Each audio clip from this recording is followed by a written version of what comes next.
Bonjour tout le monde, ici Thomas Bourgault, présentement au Parc Lyon avec M. Denis Cyr. M. Cyr, vous êtes membre du Club des Lions de Pont-Rouge. C'est quoi le Club des Lions exactement? Le Club Lions de Pont-Rouge, c'est un club de service qui est répandu à travers le monde. Notre principale vocation à travers le monde, c'est d'abord de prévenir la cécité qui est évitable. Mais en plus, on a des programmes pour la jeunesse, pour soulager la faim, pour les personnes handicapées, pour les personnes âgées, pour l'environnement. On a plein de programmes qui permettent de desservir notre communauté. Et vous faites quelles activités exactement? Comme ce soir, vous faites quoi au club, au Parc des Lions? Bon, ce soir, c'est un de nos investissements auprès de la municipalité.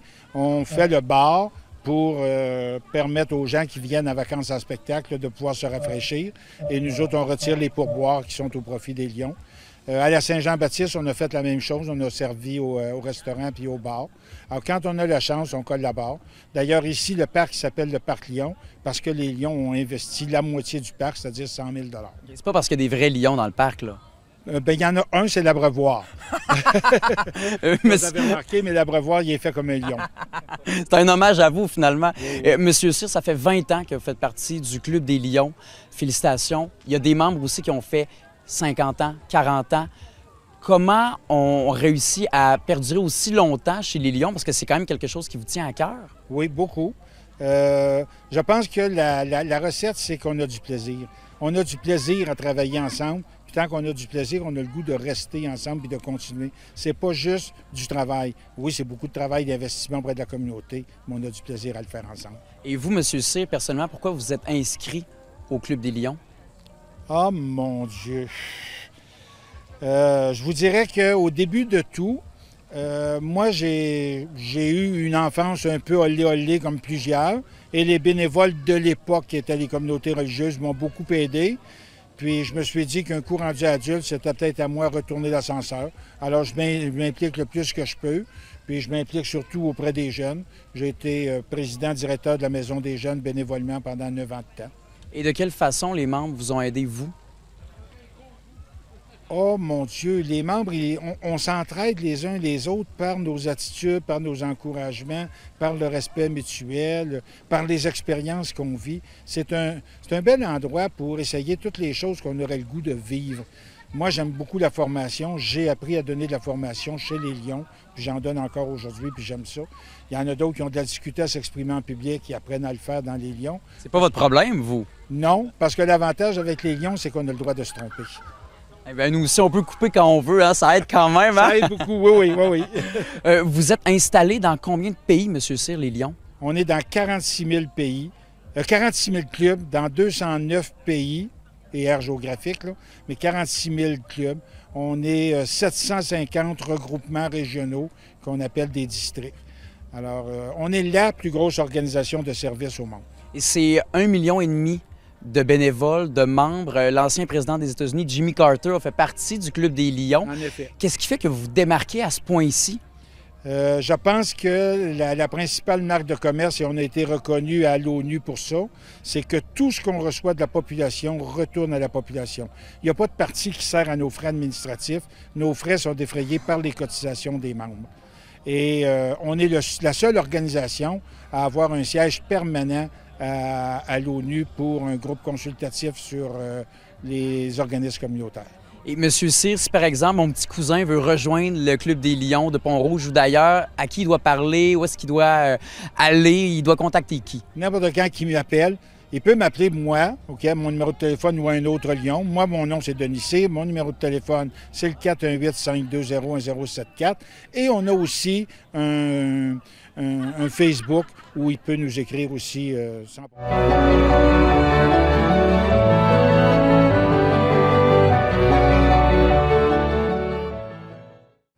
Capsule CJSR, là, on s'en va vers la haute direction de la station. Tu peux me suivre, Tony. On va y avoir M. Denis Gingras, directeur général. On est avec M. Denis Gingras. Je vais vous appeler Denis pour l'entrevue. Est-ce que j'ai le droit? Bien sûr. Tout le monde me connaît sous ce nom-là.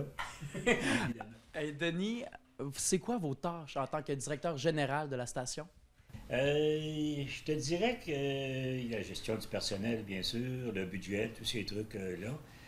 Par contre, je dois dire que c'est 10 heures par semaine. Hein. On s'entend que c'est pas une job là, à temps plein. Moi, je suis quand même un retraité depuis 15 ans. Vous faisiez quoi avant? Moi, j'étais dans l'enseignement. j'ai passé ma carrière dans l'enseignement. Un petit peu, j'ai touché un petit peu à tout, de prof d'éducation physique, conseiller, directeur d'école, pour terminer ma carrière maternelle avec des petits poux de 5 ans. Vous entendez bien avec Suzy, les deux, vous êtes avec les jeunes quand même? Oui, on s'entend très bien. D'ailleurs, on est arrivés ici pratiquement en même temps.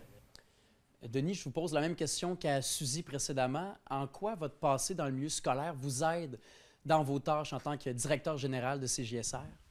Dans mon cas personnel, je dirais que c'est plutôt au niveau de la gestion du personnel que ça m'a aidé beaucoup. Comme directeur d'école, j'ai eu à gérer souvent du monde, bien sûr. Et puis, je pense que c'est le gros. Également, petit côté financier, là, habitué à jouer dans les chiffres et tout ça. Alors, c'est là-dessus que je travaille principalement. Les employés de CJSR, facile à gérer, difficile? Ben là, est-ce qu'il va entendre ce que je dis, évidemment? Non, moi, j'ai pas de problème. Écoute, on était un petit groupe et les circonstances dans lesquelles je suis arrivé aussi font que je pense qu'on a un climat qui est intéressant, là. Et Denis, CJSR, ça représente quoi pour vous? Écoute, je te dirais que je suis quasiment né avec la moitié, je dirais 25 ans sur 50. On sait qu'on va fêter notre 50e. J'ai été impliqué dans les 25 dernières années, sauf quelques années que j'ai dû quitter. Et là, je suis revenu dans un contexte, je pense, qui n'était pas nécessairement favorable pour CJSR. Il y avait eu quelques démissions. Alors, c'est comme ça que moi, le président est venu me chercher en disant, Denis, tu as l'expérience de CJSR. Alors, j'ai pas pu dire non. CJSR beaucoup à cœur, je pense que tout le monde le sait. Et je suis présentement en train justement de faire une restructuration pour trouver un directeur général qui est plus, je dirais, qui est plus axé sur la télévision comme telle.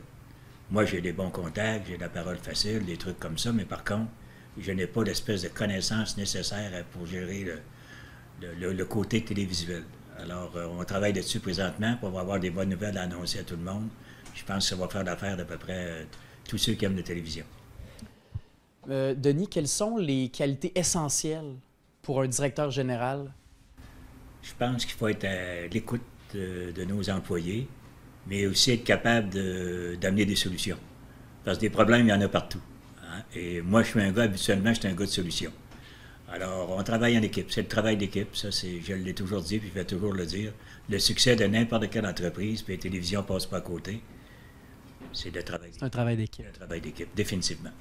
Vous avez parlé de finances tantôt. Est-ce que c'est à vous qu'il faut que je parle pour une augmentation de salaire? Je serais mieux d'attendre encore un petit peu. Je viens d'avoir sur l'écran notre rapport financier annuel. Je pense qu'on va attendre un petit peu des augmentations. Denis Gingras, merci beaucoup. Ça me fait plaisir.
Alors, qui était J-Robert Tessier? Pour ceux qui le connaissent peut-être un peu moins. Donc, c'est un ingénieur. Puis là, c'était marqué à côté MSC point. Fait que moi, avec ma 3e année C, je me suis dit, je vais essayer de voir c'est quoi. Ça veut dire une maîtrise en sciences, en plus. Donc, il est né à Saint-Casimir en 1926, fils de Jeanne Bélanger et du marchand général Henri Tessier.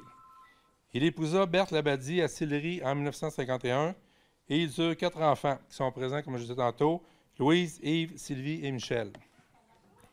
Il a été sous-ministre adjoint au ministère des Transports du Québec, gouverneur de l'Association québécoise du transport et des routes, ancien gardien-chef de la Société des 7 gardiens de l'Université Laval, je crois, cofondateur et gouverneur de la Société de généalogie de Québec, président fondateur en 1996 de notre Société d'histoire. Il aurait également été un des principaux artisans de la fondation du Centre d'archives régional de Portneuf. Il est l'instigateur et le rédacteur de notre bulletin Le Cageux. Et il a aussi plusieurs publications à son actif, dont Dictionnaire généalogique des descendants de Mathurin Tessier, 5 générations de Tessier marchands généraux de Saint-Casimir, Généalogie des familles souches de Saint-Casimir, Famille et patrimoine bâti, Naissance, mariage et décès de Saint-Casimir. Tous font partie de notre bibliothèque pour consultation, mais si vous préférez, vous pouvez vous procurer certains exemplaires auprès de notre société. Le salon J-Robert Tessier se veut d'abord la continuité de l'œuvre que les religieuses les Sœurs de Charité de Saint-Louis de Pont-Rouge ont fait depuis 40 ans. Nous, on veut prendre la relève et offrir à la population de Portneuf et des environs le même service qu'ils pouvaient obtenir chez les religieuses. Donc, le salon va servir à faire de la recherche et il va y avoir toujours quelqu'un de disponible pour aider les gens à faire leur recherche. Et nécessairement, aujourd'hui, avec, on va dire, comme certains disent, les Internets, on peut faire beaucoup de recherches et on va tenter de les orienter sur différents sites qui existent pour qu'ils puissent continuer à faire leur recherche familiale. C'est dans ce but-là qu'on prend la relève et on veut desservir le plus grand monde possible. Si jamais, parmi vous, il y a des gens qui ont des livres de généalogie dans leur bibliothèque qui ne servent pas, ils veulent en faire don à la Société d'histoire, on va les accepter avec plaisir et ça va nous permettre probablement de compléter notre collection sur les différentes familles. On a plusieurs livres sur différentes familles de Portneuf. Les noms qui me viennent en tête, là, on a la famille Quentin, la famille Fizette, mais il y a d'autres noms de famille, mais nécessairement, il y a des familles qu'on n'a pas.